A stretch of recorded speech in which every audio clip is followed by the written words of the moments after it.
And so it begins. Welcome home. Masaya na naman po siya, ladies and gentlemen. Yes. Alam niyo na, paghawak ang buhok ni Dilian Santos. Trim lang daw. Namumula-mula na naman ang Amen. hassle. Gusto na naman ito. Sirain ng kaligayahan ng ibang tao sa paligid niya. Okay lang yun. Minsan lang naman sila maasar sa akin. Hindi ba nila ako everyday nakikita? Kaya lang. This is it. Let's do this. Kanino ka? Grabe yung Jing Moniz Greenbelt son. May pa-back massage habang sinashower yung ulo. Ang dami nang nangyayari. Nakakaangat-angat ka na, Mars!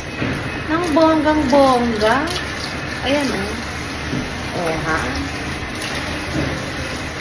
Tapos mapa-hairs pa na rin siya. Ayan. Shucks, bilog-bilog ako na. Shucks, bilog-bilog ako na.